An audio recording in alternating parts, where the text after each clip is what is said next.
स्वर कथा चैनल के सभी बंधुओं को मेरा बहुत बहुत नमस्कार और राम तो सबके हैं कि एपिसोड 7 में बहुत बहुत स्वागत। मित्रों, राम की कल्पना विभिन्न प्राणियों ने भिन्न भिन्न प्रकार से की। किसी के लिए वे भगवान हैं तो किसी के लिए ईष्ट, किसी के लिए वे भगवान विष्णु के 7वें अवतार तो किसी के लिए वे अयोध्या के राजा राम और किसी के लिए वे मर्यादा पुरुषोत्तम।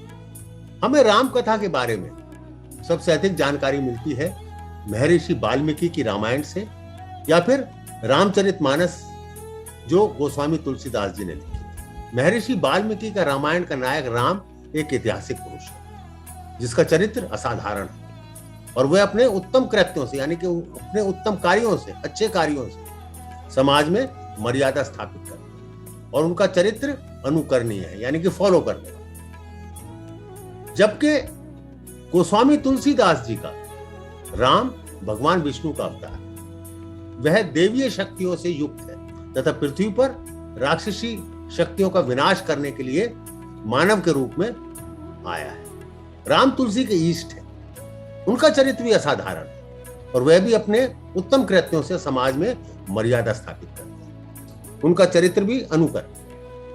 मित्रों, वाल्मीकि जी ने रामायण में राम को एक ऐतिहासिक पुरुष बताया है। गोस्वामी तुलसीदास जी का राम भगवान विष्णु का अवतार है और राम कथा में जो रामचरितमानस के द्वारा हम तक पहुंची है उसमें ये हर जगह आता है कि राम ने कुछ ऐसे कार्य किए जो एक साधारण मनुष्य के लिए पॉसिबल नहीं थे, साधारण मनुष्य उनको नहीं कर पाता। परंतु कुछ स्थानों पर क्या कुछ ऐसी भी चर्चा की है जिससे ये पता लगे कि राम तो एक साधारण मनुष्य थे। जैसे किसी भी सिचुएशन के अंदर कोई साधारण मनुष्य रिएक्ट करता है, उसका जो भी रिएक्शन होता है वैसा ही क्या राम का भी कहीं कहीं रहा है। तो आइए आज इसी पर चर्चा करते हैं। राम के चरित्र का विश्लेषण एक साधारण मानव के रूप में करने का प्रयत्न करते हैं रामचरितमानस। ये भली भांति जानते हुए भी राम गोस्वामी तुलसीदास जी के ईष्ट है और उनके अनुसार वह विष्णु जी के अवतार है। आप सभी को यह अच्छी तरह मालूम है कि सीता जी का दिल एक सोने के मृग पर आ गया था और वो किसी भी प्रकार से उस सोने के मृग को पाना चाहती थी। वो मृग और कोई नहीं था, मारीच नाम का राक्षस जो रावण के कुल का था। रावण के कहने पर, रावण के आदेश पर मृग का रूप धारण करके आया था ताकि सीता जी को मोह सके और राम को सीता जी से दूर कर सके। तुलसीदास जी ने अरण्य कांड में इसका जिक्र किया है। सीता परम रुचिर मृग देखा, अंग अंग सुमनोहर वेशा, सुनहु देव रघुबीर कृपाला, एहि मृग कर अति सुंदर छाला। अर्थात सीता जी ने उस परम सुंदर हिरण को देखा जिसके अंग अंग की छटा अत्यंत मनोहर थी और वो कहने लगी, हे देव, हे स्वामी, हे रघुबीर, सुनिए, इस मृग की छाल बहुत ही सुंदर है। गोस्वामी तुलसीदास जी आगे कहते हैं, सत्य संग प्रभु बधि कर एही, आनहु चरम कहती बह देही, तब रघुपति जानत सब कारण, उठे हर्षि सुर काजु सवारन।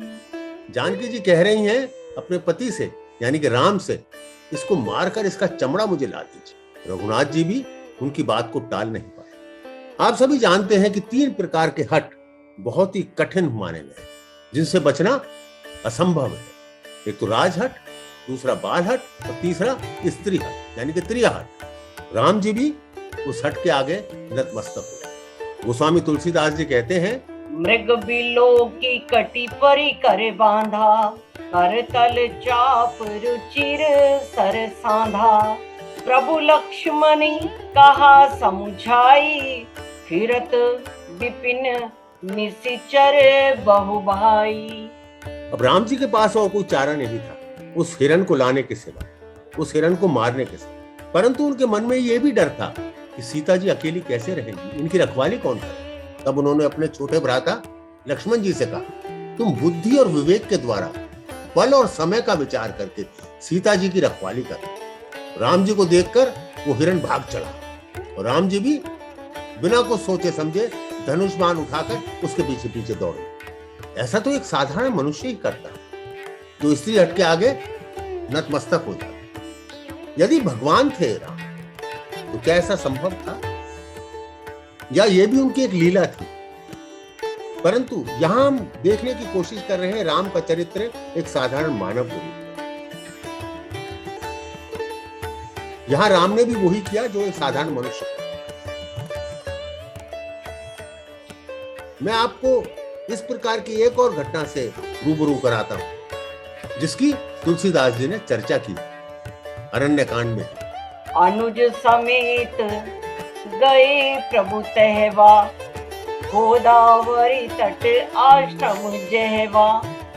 आश्रम देखी जानकी कीना, भय विकल जस प्रकृति दीना। जब राम जी मारीच को मारकर वापस लौटे तो वहां उन्होंने कुटिया में सीता जी को नहीं पाया। उनका आश्रम गोदावरी के किनारे पर। आश्रम में जानकी जी को ना देखकर राम जी साधारण मनुष्य की भांति व्याकुल हो गए और दीन हो गए, दुखी हो गए। फागुन खानी जानकी सीता, रूपशील व्रत नेम पुनीता। लक्ष्मण समझाए बहुभांति, पूछे चले लता तरु पाती। और वे विलाप करने लगे और बोले, गुणों की खान जानकी, रूपवती जानकी, शील व्रत और नियमों में पवित्र सीते।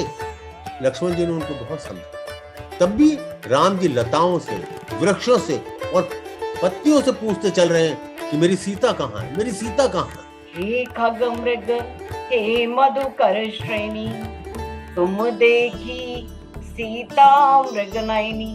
खंजन सुख कपोत मृग मीना, मधुपनि कर कोकिला प्रवीणा। हे पक्षियों, हे पशुओं, हे भौरों की पंक्तियों, तुमने कहीं मेरी मृगनयनी सीता को देखा है? खंजन, तोता, कबूतर, हिरन और कौन सा पशु ऐसा नहीं था, चाहे वो जंगली था चाहे वो पालतू था, जिससे राम जी सीता के विषय में जानने की कोशिश नहीं कर कि कहीं उन्होंने सीता जी को तो नहीं देखा। तुलसीदास जी आगे कहते हैं, किमी सही जात अनख तो ही पाही, प्रिया बेगी प्रगटसी कस नाही।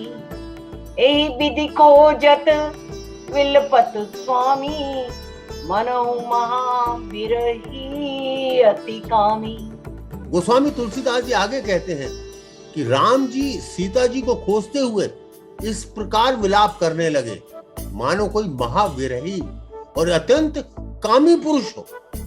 यानी कि उन्होंने राम को कामी पुरुष तक बता दिया। ये तो लक्षण एक साधारण मनुष्य के, ये किसी भगवान के या देव के नहीं हो सकते। एक और घटना की मैं यहाँ चर्चा करना चाहूंगा जो सुंदर कांड में है। कहते हैं कि जब सीता को खोजते खोजते राम अपनी सेना सहित समुद्र के पास आ पहुंचे तो समुद्र में तो इतनी जल राशि थी, इतने भयंकर उसमें जानवर थे, मछलियां थी। उन्होंने कहा कि इसको कैसे पार किया जाए। तब वो सीधा विभीषण जी के पास गए, क्योंकि विभीषण जी लंकावासी जो एक समुद्र के किनारे पर है, उसी समुद्र के किनारे पर। सुनु कपीस लंका पति वीरा, कहीं विधि तरे जलधि गंभीरा। संकुल मकर उरग जश जाति, अति अगाध दुस्तर सब भांति। अर्थात हे वीर वानर राज सुग्रीव और लंकापति विभीषण, सुनो इस गहरे समुद्र को किस प्रकार पार किया जाए। अनेक जाति के मगर, सांप और मछलियों से भरा हुआ है। यह अत्यंत अथाह है और इस समुद्र को पार करना बहुत ही कठिन है। तुलसीदास जी आगे कहते हैं, कह लंकेश सुनो रघुनायक, कोटि सिंधु शोषक तव सायक। यद्यपि तदपि नीति असि गाई, विनय करई सागर सन जाई। अर्थात तब विभीषण जी कहते हैं, हे रघुनाथ जी सुनिए, यद्यपि आपका एक बाण ही करोड़ों समुद्र को सोखने वाला है, तथापि नीति ऐसी कही गई है कि पहले जाकर समुद्र से प्रार्थना की जाए।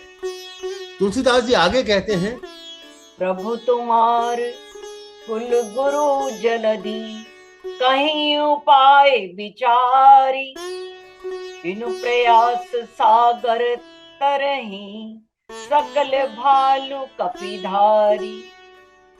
विभीषण फिर बोले आगे, हे प्रभु, समुद्र आपके कुल के बड़े हैं, वो आपके पूर्वज हैं, वे जरूर विचार कर उपाय बतला देंगे।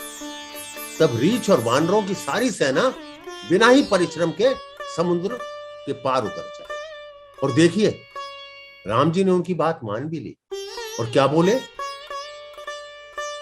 श्री राम जी ने कहा, हे सखा, तुमने अच्छा उपाय बताया है, यही किया जाएगा यदि देव सहायक हो।